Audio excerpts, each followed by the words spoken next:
Hello, hello tout le monde, j'espère que vous allez bien. Alors je laisse un petit peu de temps, le temps que Instagram vous prévienne que du coup je suis en live, que vous receviez les notifications et puis je vous laisse tout simplement le temps de vous connecter et de me rejoindre sur ce live dans lequel je vais parler des émotions. En tout cas, j'espère que vous allez bien. J'espère que vous allez bien, j'espère que vous passez une très belle semaine. Hello, hello Boutena, hello, hello. Alors je suis désolée, je ne connais pas tous les prénoms. Donc hello pour celles qui arrivent. Donc je suis vraiment, je le disais tout à l'heure, je suis vraiment contente de vous retrouver aujourd'hui. Notamment du coup sur, on va parler des émotions. Les émotions, les émotions, les émotions. Les émotions qu'on a du mal à comprendre, à les gérer, etc. et qui pourtant sont vraiment importants. Donc voilà, donc je laisse encore quelques instants pour voir si d'autres personnes se connectent. Et puis on va y aller. Ce que je vous propose, ça va être si vous voulez réagir, poser des questions, n'hésitez surtout pas. Je vais essayer de faire court cette fois-ci. Mais voilà. Donc pourquoi est-ce que... bon déjà, je vais déjà me présenter parce que vous ne me connaissez peut-être pas tous et toutes. Donc les personnes qui ne me connaissent pas, donc coucou, tu tombes au hasard.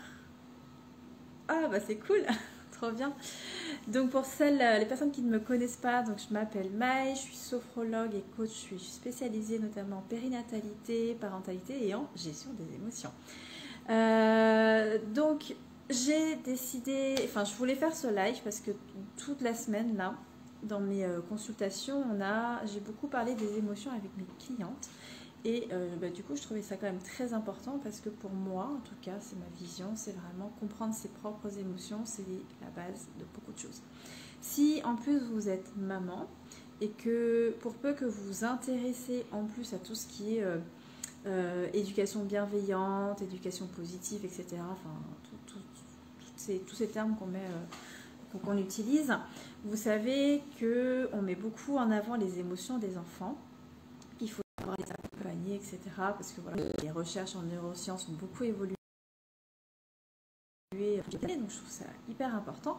Par contre, je trouve que c'est quand même très difficile en tant qu'adulte d'aller accompagner ses propres enfants dans ses émotions quand déjà soi-même, en fait, on ne comprend pas ou qu'on ne sait pas tout simplement accueillir les nôtres. Donc c'est aussi très important de comprendre ce que c'est qu'une émotion, à quoi ça sert, comment ça fonctionne et du coup comment est-ce qu'on peut les gérer entre guillemets. Alors j'aime pas trop le terme de gérer parce que en vrai derrière le mot gérer, ça ne veut pas dire qu'il faut apprendre à ne pas ressentir des émotions dites négatives ou quoi que ce soit. C'est pas vraiment gérer, c'est plutôt comment je vais les accueillir. D'ailleurs, dites-moi là en commentaire comment est-ce que vous vous sentez par rapport à vos émotions. Est-ce que vous arrivez à faire avec vos émotions ou alors vous vous sentez complètement démuni par rapport à ça? Alors je vous rassure sur un point, sur les émotions. Pourquoi est-ce que nous aujourd'hui en tant qu'adultes on y arrive, on a du mal, on a beaucoup de mal. C'est tout à fait normal en fait, tout simplement parce que à l'époque, quand on était enfant, puis à l'époque de nos parents, etc., on nous a jamais vraiment appris à justement les accueillir, à les comprendre, à faire avec. On vit quand même dans une société aujourd'hui et surtout il y a quelques années où les émotions, surtout donc comme je vous disais, dites négatives entre guillemets, elles sont pas du tout bien vues, d'accord? C'est pas vraiment bien vu d'être en colère, d'être triste. Il faudrait idéalement que tout le monde soit joyeux tout le temps. Mais sauf que dans la vie, ça se passe pas comme ça. Alors déjà pour commencer, une émotion, qu'est-ce que c'est? Une émotion en fait c'est tout simplement une réaction qu'on va avoir par rapport à une situation et c'est aussi une réaction, c'est un ressenti qu'on va avoir par rapport à une situation. Les émotions elles sont propres à chacun. Donc face à une situation, on ne va pas forcément ressentir les mêmes émotions. Donc ça, c'est quelque chose qui est quand même très important à comprendre. On a chacun notre façon de percevoir le monde, de ressentir les choses.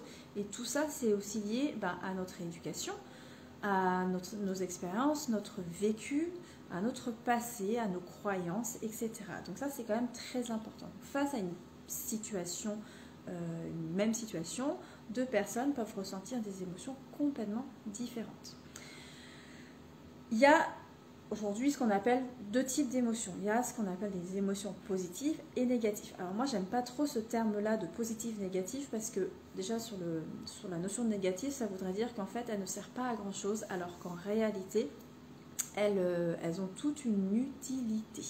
Moi, je vais plutôt parler d'émotions agréables, désagréables ou confortables ou inconfortables. D'accord ? Donc dites-vous bien qu'il n'y a vraiment pas d'émotion qui est négative, qui ne servent à rien.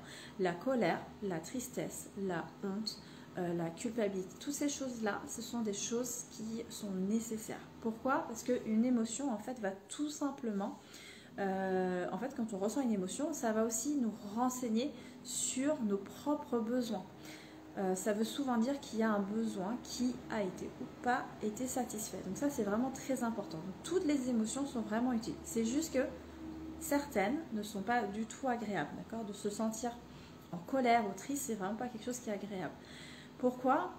La particularité d'une émotion, c'est aussi qu'elle se manifeste en fait dans notre corps. Alors, je vois vos questions, je vais finir ça et je reviendrai sur vos questions évidemment, enfin vos petites remarques, d'accord ? Donc, l'émotion, qu'est-ce que c'est ? En fait, c'est vraiment un ressenti. Ça se manifeste physiquement. Ça peut, enfin voilà, selon l'émotion, vous allez par exemple avoir, d'un coup, vous allez avoir chaud, vous allez transpirer, vous allez avoir le cœur qui bat très fort, des frissons, enfin... ça se voit aussi sur votre visage, quand vous êtes heureuse, vous avez souvent le sourire, enfin... Donc ça se manifeste sur le corps. Et il y a forcément certains ressentis qui sont effectivement pas hyper agréables. Donc voilà ce que c'est déjà la base, ce que c'est qu'une émotion. Donc, pourquoi est-ce que c'est aussi important de les accueillir, de savoir les accueillir, de prêter attention et justement pas faire ce qu'on fait habituellement, notamment face aux émotions désagréables, donc on a plutôt tendance à essayer de les ignorer ou à les fuir. C'est très important parce qu'une émotion, en fait, comme je le disais tout à l'heure, ça fonctionne comme des voyants sur votre tableau de bord. Coucou Marie, comment vas-tu ? Ça fonctionne comme des voyants sur un tableau de bord d'une voiture, d'accord ? Quand vous roulez, enfin dans votre voiture, quand vous avez un voyant qui se met en marche, c'est tout simplement que c'est en train de vous dire qu'il y a quelque chose qui ne va pas. Si vous ignorez ce voyant que vous ne faites rien, votre voiture, alors il y a peut-être un deuxième voyant qui va s'allumer, etc. Puis en fait, in fine, votre voiture elle risque de ne plus fonctionner. Et en fait, pour les émotions, c'est un peu pareil. Si on n'y prête pas attention, si tout simplement on n'y prête pas attention et qu'on s'en occupe pas, l'émotion, elle va repartir, mais elle va revenir derrière. Elle va revenir et de manière plus intense. Et ce qui peut aussi arriver, c'est qu'elle peut générer d'autres émotions. Donc ça va être un petit peu l'escalade. Donc ça veut dire que je suis triste, je l'ignore, elle repart. Elle revient parce qu'il y a une autre situation qui va venir déclencher cette tristesse. Elle sera un peu plus forte, etc.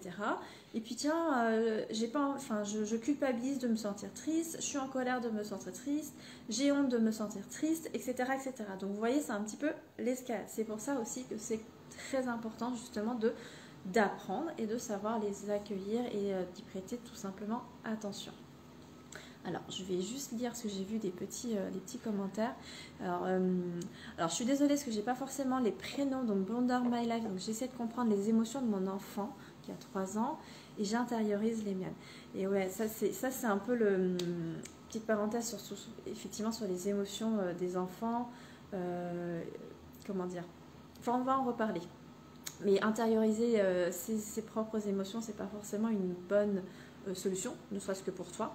Et puis pour ton enfant aussi, tu vas pas lui montrer forcément comment faire. Mais après, c'est tout à fait aussi normal, comme je disais tout au début. Nous-mêmes, on nous a pas appris à justement à accueillir nos émotions. Donc, la réaction que tu as aujourd'hui, le comportement que tu as aujourd'hui est tout à fait logique. Donc, on va en parler tout à l'heure. Et un jour, un bébé, tu es en train de préparer une intervention auprès des mamans sur la notion des émotions. Ça, c'est top. Ça, c'est trop, trop bien parce que c'est vrai que, pas que les mamans, mais tout le monde, surtout quand on devient maman, il y a plein d'émotions qui peuvent ressurgir. Donc, c'est top ce que tu fais, c'est génial. Donc, j'espère que tu vas pouvoir avoir aussi des informations et n'hésite pas à poser des questions si tu veux. Alors, donc l'émotion, donc je vous ai expliqué ce que c'était. Pourquoi est-ce qu'aujourd'hui on a du mal tout simplement avec nos émotions? Parce que, encore une fois, on ne nous a pas vraiment appris à faire et pourtant c'est quand même hyper important. Je lis mes notes pour être sûre de ne rien oublier.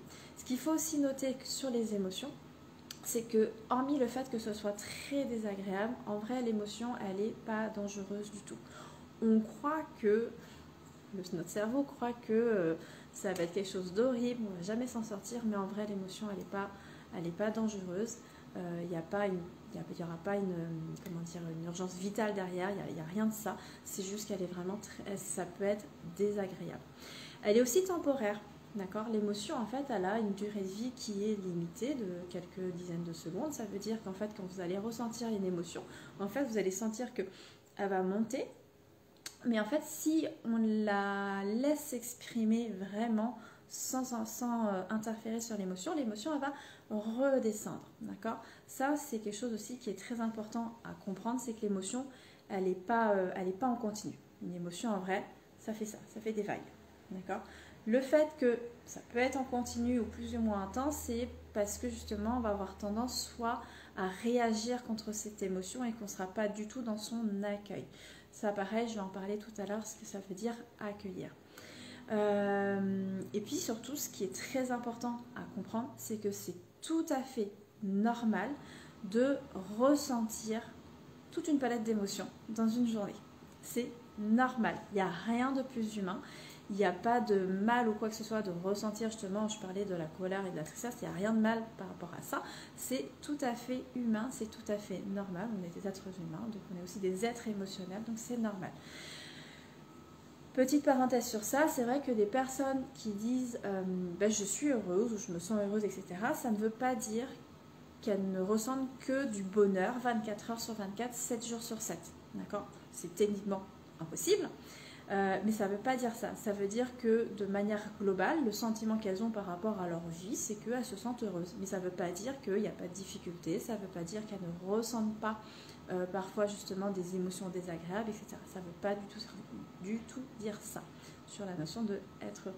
Donc ça aussi, c'est hyper important vraiment d'intégrer, vraiment de comprendre et aussi d'accepter que c'est tout à fait normal de ressentir plein d'émotions et même sur une journée, c'est tout à fait normal. On ne s'en rend pas forcément compte, mais c'est normal.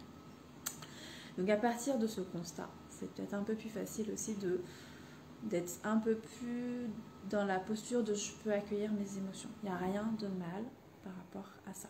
Et comme je vous disais, l'émotion derrière, en fait, elle est importante parce qu'elle va venir renseigner sur vos propres besoins. Je vous prends des exemples sur les émotions qu'on appelle les émotions primaires qui sont la joie, la peur, le dégoût, la tristesse. J'en ai une cinquième, je l'ai plus en tête, tac, la peur, la tristesse, la joie, la surprise. Voilà. Sur ces émotions-là, donc comme je vous disais, ça vient renseigner sur un besoin. Quand on a peur, c'est que derrière, il y a un besoin d'être rassuré derrière. Coucou Aurélie, comment vas-tu ? Quand on est en colère, ça veut aussi dire, ça signifie qu'il y a une de nos limites qui a été atteinte et que du coup on a aussi un besoin de s'exprimer. Quand on est par exemple hyper joyeuse, généralement c'est que là on a plutôt besoin de partager des choses, etc. Donc une émotion égale à un besoin. Là je vous parlais des émotions primaires, donc c'est vraiment les notions, enfin on va dire les grandes familles d'émotions. Évidemment, il existe des degrés, d'accord. Quand on est en colère, ce qui est important de savoir, c'est est-ce que tu es en colère, est-ce que tu es un peu énervé ou est-ce que tu es complètement rageuse, etc. Donc, il y a des degrés, etc. On manque cruellement de vocabulaire émotionnel. Pour ça, vous avez des outils qui sont géniaux, qu'on utilise pour les enfants, sur les émotions primaires, mais qu'on peut aussi utiliser pour soi adulte pour pouvoir mettre des mots sur les émotions. Ça s'appelle tout simplement la roue des émotions. Vous en avez plein qui existent, vous pouvez en trouver sur internet et vraiment je vous invite à le faire pour justement venir nommer les émotions. Voilà, est-ce que vous avez des questions par rapport à ça? Déjà par rapport, on va dire, à l'émotion. N'hésitez surtout pas. L'émotion, donc comme je vous disais, c'est une réaction qu'on va avoir, c'est une réaction qu'on va avoir par rapport à une situation. Et comme je vous disais tout à l'heure, hello Gilles, ça me fait plaisir de te voir, tiens ici. Et comme je vous disais tout à l'heure, les émotions, elles sont propres à chacun, à chacune, d'accord? C'est vraiment lié aussi à nos croyances, à notre vécu, à nos expériences, à notre éducation. C'est vraiment lié à beaucoup de choses. Comme je vous disais au début, pour une même situation, deux personnes peuvent ressentir la situation de manière différente. Ce qui est aussi important à comprendre, enfin moi j'aime bien, c'est comprendre un peu le cheminement de l'émotion. Parce que l'émotion, elle ne nous tombe pas du ciel comme ça. Elle ne nous tombe pas du ciel comme ça, c'est pas on a une situation, tac, on ressent quelque chose directement. C'est que entre la situation et entre l'émotion, en fait, il y a une étape qui est souvent inconsciente parce qu'on ne se rend pas compte, ça va très très vite, c'est que, donc comme je vous disais, c'est par rapport à notre perception. Donc en fait, par rapport à la situation, on va émettre une pensée.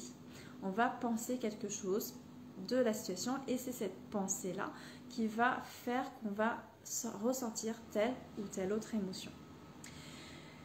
Ça aussi, c'est quelque chose qui, pour moi, est très important à comprendre puisque à partir du moment où on comprend justement qu'il y a une pensée à l'origine d'une émotion, ça veut dire qu'on peut aussi justement travailler sur ces pensées-là. Il y a le livre des émotions, Gaston et la petite licorne, il est génial. Alors moi en plus, en tant que sophrologue, je ne peux que valider ce bouquin pour les enfants qui est génial. Il est vraiment top. Pour la petite parenthèse, pour les personnes qui ne connaissent pas, donc Gaston, la petite licorne, c'est un livre qui a été fait par une sophrologue pour les enfants. Et donc ça explique très bien les émotions. Vous pouvez aussi l'utiliser pour vous. Je trouve que c'est vraiment très bien fait. Et en plus, il y a des exercices justement de sophrologie pour justement aider à accueillir et puis gérer entre guillemets l'émotion en soi. Donc il est vraiment top. Et puis vous avez aussi une petite roue des émotions qui est inclus dedans. Qu'est-ce que je disais du coup? Oui, alors je disais que à la base, à l'origine de chaque émotion, donc il y a une pensée. Donc ça, c'est aussi quelque chose qui est pour moi important. Ça veut dire que du coup, vous avez aussi ce pouvoir de pouvoir changer aussi vos émotions. Attention, toutefois, quand je dis ça, ça ne veut pas dire, d'accord, qu'il faut que vous soyez complètement dans des émotions agréables, que vous devez absolument changer votre façon, vos pensées et faire que de la pensée positive pour que ce soit agréable. Ça ne veut pas dire ça. Encore une fois, comme je vous disais, ressentir des émotions désagréables, ça fait partie aussi de la vie, c'est tout à fait normal. Et l'idée, c'est justement de ne pas les ignorer, d'accord ? Mais c'est bien aussi de pouvoir comprendre comment ça fonctionne pour que vous puissiez justement avoir un petit peu la main dessus et essayer de cultiver au maximum justement les émotions agréables. Et oui, un jour un bébé, tu as raison, il y a la couleur des émotions pour les enfants qui est génial aussi. Tout ça, c'est des livres, des outils pour les enfants qui sont top, mais ça, pareil, en tant qu'adulte, vous pouvez aussi les utiliser si vous avez des enfants. Il ne faut pas hésiter à les utiliser tout simplement. Voilà ce que j'avais envie de dire sur les émotions, sur comment ça fonctionne, etc. Ensuite, accueillir les émotions, qu'est-ce que ça veut dire? Est-ce que là, vous savez comment accueillir vos émotions? Est-ce que vous savez, et quand je parle des émotions, c'est vraiment toutes les émotions. Comme je vous disais, on a plutôt tendance à plutôt bien savoir accueillir quand on est plutôt dans la joie, dans le bonheur, quand on a des émotions qui sont agréables. Par contre, c'est vrai que quand on est dans des émotions désagréables, on a un peu tendance à perdre pied par rapport à ça. Je vais vous partager des petites étapes, comme ça vous pouvez les faire également. Coucou Audrey, coucou Déborah. Bienvenue. Là, on parle des émotions. J'ai fait une grande partie pour expliquer ce qu'étaient les émotions. Et là, on va parler de comment accueillir les émotions. Donc, comme je vous disais, on n'a pas appris à faire ça. Aujourd'hui, les 3 comportements qu'on va généralement avoir face à une émotion désagréable, c'est soit on va résister à l'émotion. Ça veut dire que En gros, on sait qu'il y a une émotion voilà, qu'on n'a pas envie de ressentir et en fait, on est plutôt là, on essaie de la repousser. Alors j'aime bien cette image de... C'est comme si vous étiez en train d'essayer de maintenir un ballon gonflable, que vous étiez en train d'essayer de la maintenir dans l'eau. C'est hyper difficile, mais du coup, c'est un peu... J'aime bien cette image. Donc soit on va y résister, on va être là, je ne veux pas ressentir ça, je ne veux pas ressentir ça, je ne veux pas ressentir ça. Ou alors, on va être dans la fuite. Dans la fuite, on va la détourner, on va la nier, en fait, tout simplement, on va l'ignorer. Ça, c'est un problème aussi. Je sais que je ne veux pas ressentir de la tristesse, donc je vais aller me réfugier ou adopter un autre comportement qui fait que je ne vais pas ressentir de la tristesse, par exemple. Et là, généralement, ça peut être, par exemple, on va se réfugier dans la nourriture, on va aller fumer une cigarette parce qu'on est en colère, on va aller faire du sport en excès, enfin, on va faire une autre activité, on va faire autre chose qui va faire qu'on va éviter de ressentir l'émotion. Est-ce que vous voyez ce que je veux dire? D'ailleurs, quand on parle de manger les émotions, souvent, c'est sur ça que je travaille, c'est qu'est-ce qui se passe derrière. Donc, il y a aussi ce type de comportement. On va aller adopter, on va la fuir, on va l'ignorer, on va aller adopter autre chose. Ou alors, on va être complètement dans la réaction. Ça veut dire, la réaction, si je prends l'exemple de la colère, par exemple, quand vous sentez, voilà, il y a une situation qui vous met en colère, en fait, vous allez réagir au quart de tour, vous allez claquer les portes, vous allez crier, vous allez, je sais pas, insulter les gens, etc. Enfin, voilà, vous explosez complètement. Et ce qui peut arriver derrière, c'est que de ce comportement ou de ces comportements, ça peut aussi générer d'autres émotions qui ne sont pas désagréables. Donc on peut avoir honte, on peut se sentir honteuse d'avoir eu tel comportement, on peut se sentir coupable d'avoir eu tel comportement, etc. etc. Du coup, voilà, on enchaîne un petit peu, on accumule les émotions. Donc ça, généralement, ce sont les 3 comportements qu'on a généralement actuellement quand on ne sait pas les accueillir. Évidemment, ces 3 comportements-là, c'est pas du tout accueillir, c'est vraiment comment on appelle ça, des stratégies un peu d'évitement de nos émotions. Et puis, du coup, à long terme, c'est pas forcément très bon, tout simplement. D'accord? Si on est plutôt en train d'essayer d'adopter, on adopte un comportement pour ne pas ressentir telle émotion, sur la durée, voilà, si on commence à se réfugier dans la nourriture, par exemple, parce qu'on n'a pas envie de ressentir de l'ennui, de la tristesse, etc., ça peut être des prises de poids, enfin une prise de poids, etc. Enfin, vous voyez ce que je veux dire. Camoulox, mes émotions négatives me submergent, dur de prendre du recul quand elles arrivent. Et oui, ça je comprends quand tu es complètement submergé par ces émotions-là, c'est vrai que c'est hyper dur, mais justement, c'est aussi pour ça que c'est bien d'apprendre à les accueillir. Le danger aussi, quand on n'est pas dans l'accueil de l'émotion qu'on a à vivre par rapport à une situation, c'est qu'elles vont, donc comme je vous disais, elles vont s'intensifier, elles peuvent s'accumuler, et vraiment, le danger, entre guillemets, c'est que vous réagissez comme une cocotte minute. Donc à un moment donné, on accumule, on y a un trop plein d'émotions, et paf, ça explose tout simplement. Et ça peut exploser parce qu'il y a eu quelque chose, la goutte d'eau justement qui fait déborder le vase. Et là, il y a tout qui ressort, il y a eu justement un trop plein d'émotions. Ça explose et souvent on va avoir un comportement qui peut paraître du coup disproportionné par rapport à la situation. Mais c'est juste que là, d'un coup, on s'est laissé trop... soit on a trop intériorisé, justement, on n'a rien dit, on a essayé, on les évite, on les met sous le tapis, sauf qu'à un moment, ça explose tout simplement.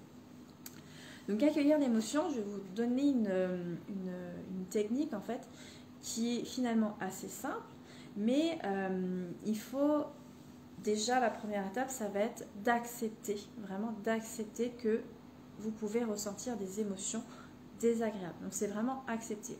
Comme je vous disais tout à l'heure, être heureux, le bonheur, etc., c'est pas je suis heureuse 24, enfin je ne ressens pas l'émotion du bonheur ou de la joie, etc., 24 heures sur 24, 7 jours sur 7, ce n'est pas possible, mais c'est déjà de dire que dans une journée, dans ma vie, je peux ressentir et j'accepte de pouvoir ressentir aussi des émotions désagréables. Donc déjà, première étape, c'est d'accepter tout ça.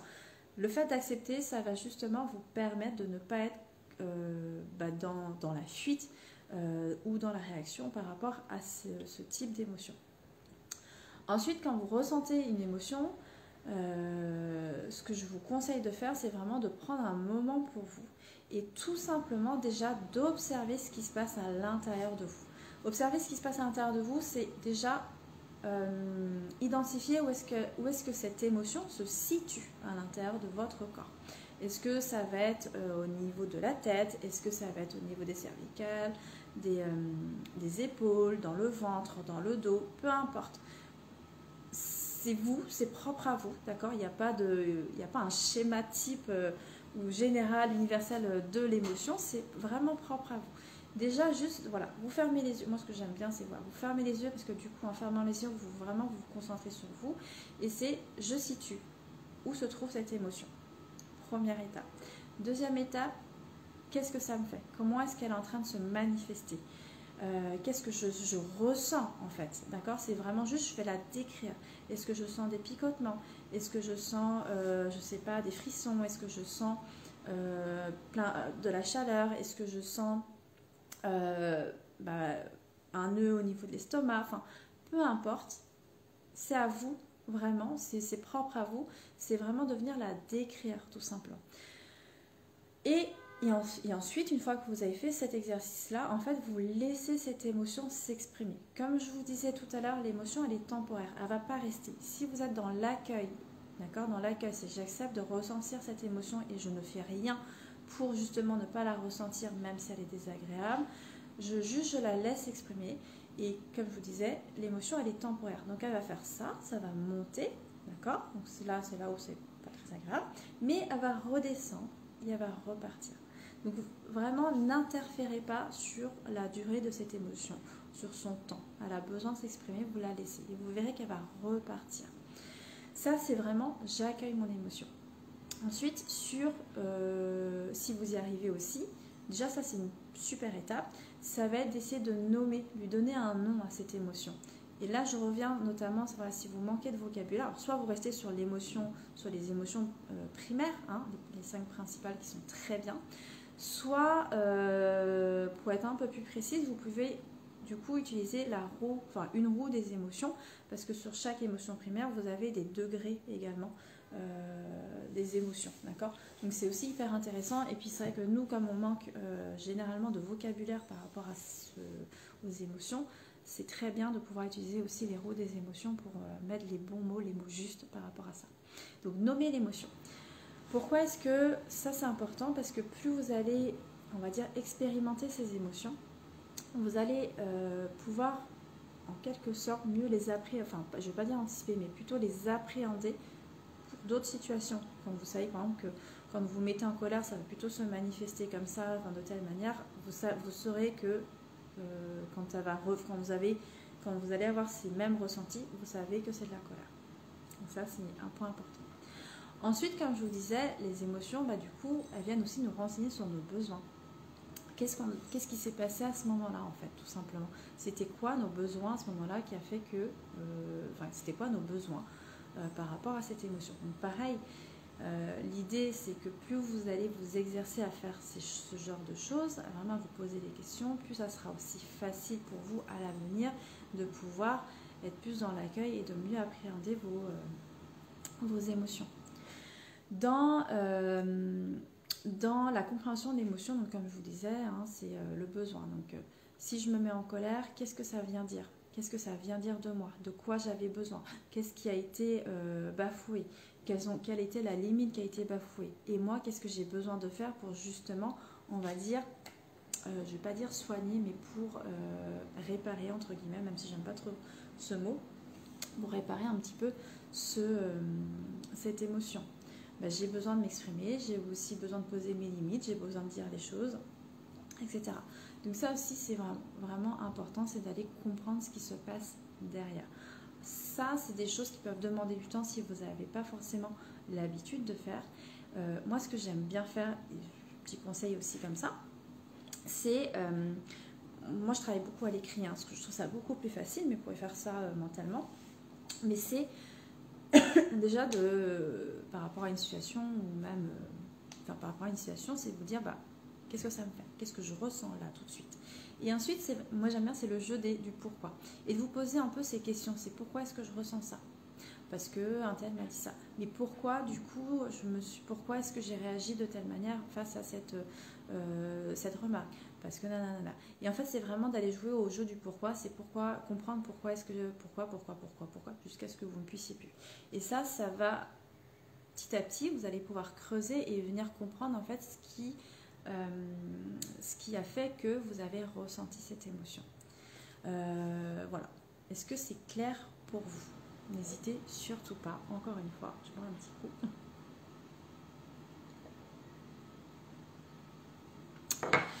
Est-ce que c'est clair pour vous? Est-ce que vous avez des questions? Est-ce que vous voulez que je revienne sur quelque chose?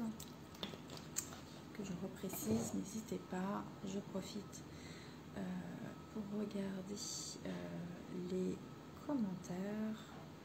Tac, tac, tac. Tout va bien. Cool.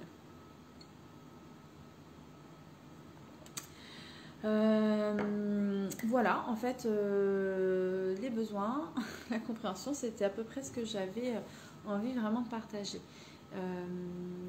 Voilà, j'avais encore une fois, moi, je voulais vraiment vous partager ça parce que c'est vraiment ce que j'ai moi constaté dans mes consultations, mes séances cette semaine, c'est que j'ai eu des personnes qui étaient complètement, on va dire, submergées par leurs émotions, parce que justement, encore une fois, on ne nous a pas appris à faire, et c'est complètement ok, d'accord? Ça, c'est ok aujourd'hui de pas savoir comment faire, et ça sera ok si demain vous essayez de mettre en place des choses et que vous n'y arrivez pas forcément tout de suite, c'est aussi ok. Ça va être voilà, c'est à force aussi de faire les choses, ça va être avec l'expérience que vous allez pouvoir y arriver, mais ne vous en voulez pas parce que vous n'y arrivez pas. Déjà, vraiment, je pense que la première étape avant d'essayer d'aller justement décrypter des choses comme ça, c'est de les expérimenter, si on peut dire ça comme ça, de les vivre, vraiment de les accueillir. Vous verrez que ça ne va rien vous faire. L'émotion, vous allez sentir de la tristesse, oui, c'est pas grave, mais vous verrez qu'une fois qu'elle est partie, en fait, la Terre, elle va continuer à tourner et qu'il ne se sera rien passé derrière. Comment ne pas manger ses émotions? Alors, comme je te disais tout à l'heure, manger ses émotions, donc manger ses émotions, pour les personnes qui ne savent pas ce que ça veut dire, c'est, alors généralement, tu me diras si c'est le cas pour toi, mais ça va être des personnes qui vont avoir tendance, par exemple, à grignoter. Moi, j'ai eu le cas aussi de personnes, de clientes qui avaient des tendances à faire des crises d'hyperphagie. Enfin voilà, on va manger. On va se réfugier en fait dans l'alimentation, dans la nourriture pour ne pas ressentir quelque chose. Alors comment faire pour ne pas manger ses émotions? Premièrement, c'est déjà d'en avoir conscience. Ça c'est une première grande étape. De prendre conscience qu'effectivement, là à un moment donné, tu es en train de manger, enfin tu n'es pas en train de manger justement pour te nourrir parce que ton corps a besoin, mais pour autre chose. Et deuxièmement, moi ce que j'aime bien conseiller, c'est que de prendre un petit carnet. Tu vas t'acheter un petit carnet et déjà d'analyser ce qui se passe. D'analyser, ça veut dire que si tu as une envie par exemple de grignoter, avant d'aller grignoter justement, d'aller te jeter sur un paquet de gâteaux ou quoi que ce soit, c'est d'essayer de prendre déjà 5 minutes, au moins 5 minutes pour réfléchir. Quelle est la situation? Dans quel contexte je suis? Et qu'est-ce que je ressens? Qu'est-ce que je ressens tout simplement, et puis après soit ton envie de grignoter, ton envie de manger est là et du coup tu manges, soit elle est partie parce que justement tu as pensé à autre chose et du coup c'est cool. Et c'est ok, enfin l'un ou l'autre, il n'y a pas de souci, d'accord? Mais premièrement, c'est d'identifier en fait les différentes situations, d'identifier en fait pourquoi est-ce que tu manges tes émotions et surtout quelles émotions tu es en train de manger. Est-ce que tu as plutôt tendance à manger parce que tu es stressé, parce que tu es fatigué, parce que tu t'ennuies, parce que voilà, c'est vraiment déjà identifier tout ça. Et ensuite, petit à petit, c'est comment est-ce que je peux, quel comportement autre je vais pouvoir faire, adopter pour, quel autre comportement que manger je vais pouvoir adopter pour, pour ne pas manger tout simplement. Donc déjà, c'est vraiment de comprendre. Moi, ce que j'aime bien, du coup, avec la sophrologie, comme tu parles de ça et que j'ai récemment eu justement une cliente par rapport à ça, j'utilisais beaucoup la sophrologie, d'ailleurs, c'est un super outil pour ça. on travaille sur les sensations. Parce que généralement, voilà, c'est quand on va manger ces émotions, c'est que souvent ça nous fait, en fait, on va chercher une sorte de plaisir immédiat, d'accord? Manger, souvent en plus on a envie de manger des choses sucrées ou du moins des choses où on a vraiment envie de manger, donc ça crée en fait ça crée du plaisir tout simplement. Et c'est ça qui va un petit peu apaiser superficiellement l'émotion en soi. Et du coup avec la sophrologie, moi ce que je fais, c'est qu'on va travailler sur la sensation de plaisir, et on va par contre aller la chercher avec d'autres, des souvenirs ou une autre activité qui va procurer la même chose. Donc ça peut être une première approche. Et voilà, c'est vraiment essayer de déjà identifier et puis trouver des activités qui peuvent remplacer le fait de manger. Mais ça va être aussi une éducation à avoir. Et puis alors pour surmanger ses émotions, ça peut aussi venir, alors sur la petite parenthèse, ça peut aussi venir de notre propre éducation. Pourquoi est-ce qu'un jour on s'est mis à manger des émotions, soit parce qu'on l'a fait tout seul, mais il y a aussi, je le vois, des parents par exemple qui quand un enfant pleure ou est triste, au lieu d'essayer d'aller comprendre ce qui se passe derrière, ça va être tiens, prends un petit bonbon, ça ira mieux. Donc ça peut être aussi des conditionnements qu'on a eus en étant enfant, donc le fameux aliment chouchou, il y en a qui appellent quoi, l'aliment chouchou, l'aliment réconfort, etc. Voilà.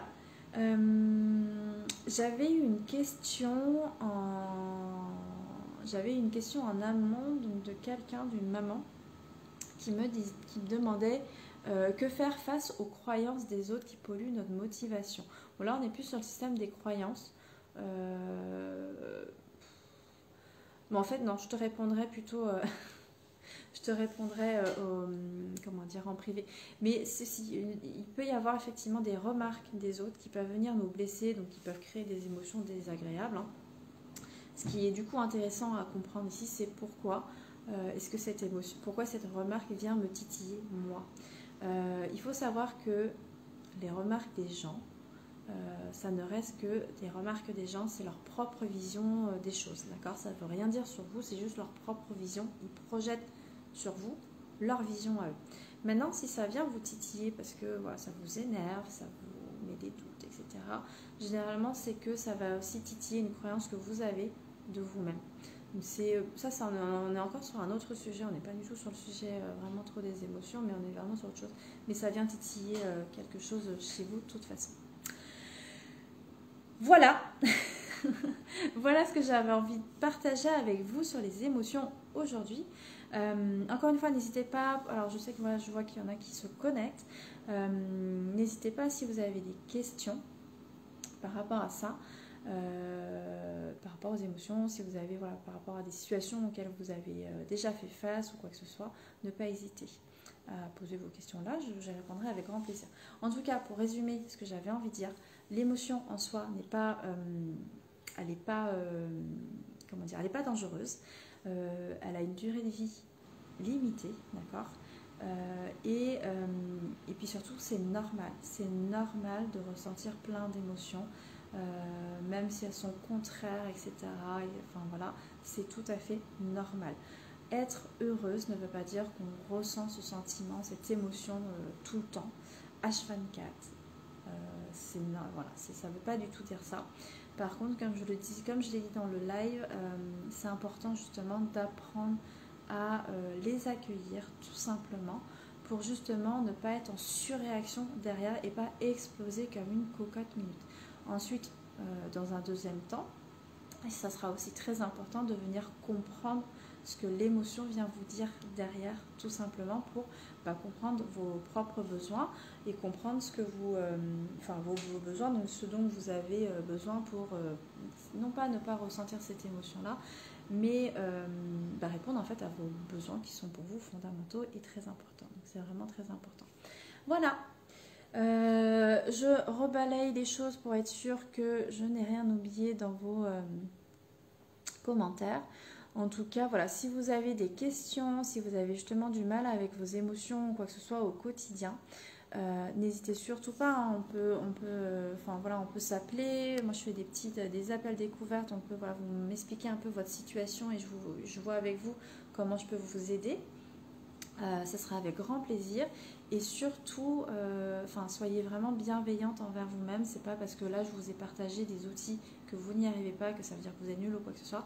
Ça demande, ça demande de l'expérience. Hein. Faut faire et ça viendra. Et, et puis surtout, si vous êtes face à vos enfants, il faut gérer aussi leurs émotions. En fait, je disais tout à l'heure que intérioriser ses émotions, c'est pas forcément le bon exemple pour ces enfants parce que justement, on leur montre, parce que là, ce que je suis en train de vous dire, c'est il faut savoir accueillir vos émotions, mettre des noms dessus. Et si vous les intériorisez et que vous voulez que votre enfant fasse un peu la même chose, il n'y arrivera pas parce qu'il va un peu vous copier, tout simplement. Donc, c'est un petit peu aussi un peu complexe, c'est pas hyper simple. Donc ne vous en voulez pas si vous n'arrivez pas avec les émotions de vos propres enfants, parce que déjà, est-ce que vos besoins, est-ce que vos émotions sont écoutées? Ça, on part de ça. Et après, si vos besoins sont satisfaits, vous serez quand même beaucoup plus disponible et disposé justement aussi à accueillir les émotions des autres et notamment les émotions de vos enfants. Donc voilà, je vous remercie beaucoup. Ça me rassure sur mon intervention, car on les aborde de la même manière. Top. Il n'y avait que la notion de durée, parce que je n'avais pas précisé, du coup je vais... Ouais, ça je trouve que c'est hyper important parce que on peut croire que l'émotion, elle peut... par exemple, quand tu es triste, quand tu as appris une nouvelle qui te rend triste, souvent on peut se dire, oh là là, mais ça va durer des jours et des jours et des jours, et en fait ça va être le fait de résister à cette émotion, de ne pas vouloir la ressentir, qui fait que cette tristesse, en fait, elle va être là. Mais en vrai, elle ne dure pas. Le ressenti physique ne dure pas longtemps. Après, ça ne veut pas dire, si par exemple on fait face à un deuil, que en quelques secondes on va se sentir joyeux et quoi que ce soit. Hein. C'est encore plus profond. Hein. Là, on est sur d'autres sujets encore, mais là, je parle vraiment on est sur d'autres sujets. Là, j'étais plutôt sur des émotions, sur des choses un petit peu plus légers, entre guillemets. Mais oui. Bon, top en tout cas. J'espère que ton intervention, ton atelier, je ne sais pas si c'est un atelier ou pas, en tout cas, je souhaite que ça se passe bien. Voilà. Donc encore une fois, n'hésitez pas si vous avez des questions, si vous voulez qu'on s'appelle si vous voulez que je vous aide sur certaines choses, n'hésitez surtout pas. Et sur ce, je vous souhaite une très belle journée. Et évidemment, pour celles qui sont arrivées à la fin, le live sera disponible en replay. Allez, très belle journée à tous.